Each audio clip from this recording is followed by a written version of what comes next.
Brace yourself for a discovery that's sending shockwaves through the scientific community. The very teeth that make sharks apex predators may now be their Achilles heel in the face of climate change. What researchers have uncovered on the surface of shark teeth could signal serious trouble for our oceans. And it's not something anyone saw coming. Sharks are almost synonymous with power, thanks in large part to their relentless, ever-regenerating rows of razor-sharp teeth. This ability to steadily replenish their deadly arsenal is the secret to their hunting prowess. But here's where it gets controversial.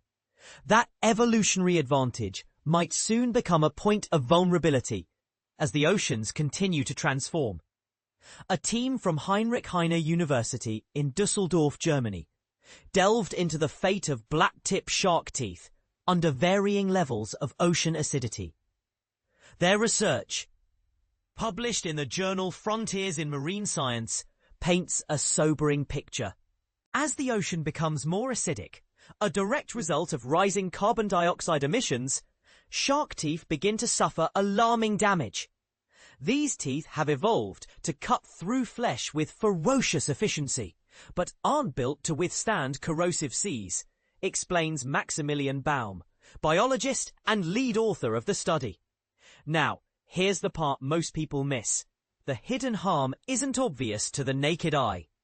Currently, the average ocean water pH sits around 8.1.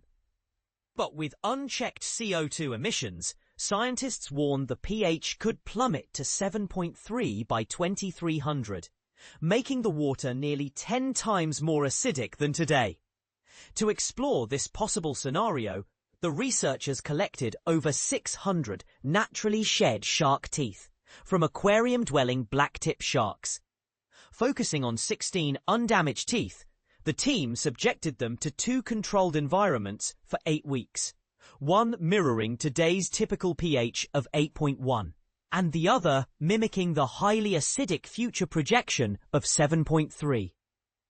An additional 36 teeth were compared before and after acid exposure. The results, stark and unsettling. Teeth maintained in acidic water developed fissures, erosions around the roots, holes, and clear evidence of structural breaking down. Unexpectedly, imaging also revealed changes in the teeth's shape. Wider, more irregular, and rougher surfaces. Not because they were growing, but because the acid was eating away at them. This roughened surface has a double-edged effect. On one hand, it could allow for more efficient slicing, like a serrated knife, but at the same time it weakens the tooth, making it prone to cracking and shattering. And this is where the controversy heats up. If sharks' teeth, their main hunting tools, are at risk from acidification, might their survival itself be in jeopardy? What does this mean for the balance of marine food webs? Something else worth noting. The experiment used mineralized, non-living teeth that couldn't heal themselves. In nature, living sharks have the ability to repair or replace their teeth. But, and here's a nuance not everyone considers, when the water turns too acidic, that self-repair could demand more energy than it's worth, possibly tipping the scales against the sharks. Further research is needed to fully understand how living sharks' teeth respond to increasing acidity. But the warning signs are already here. There's particular risk for species like blacktip sharks, which cruise with their jaws open and teeth constantly exposed to seawater. Even minor drops in pH might cause slow but serious damage, especially to sharks that don't replace teeth as quickly as others.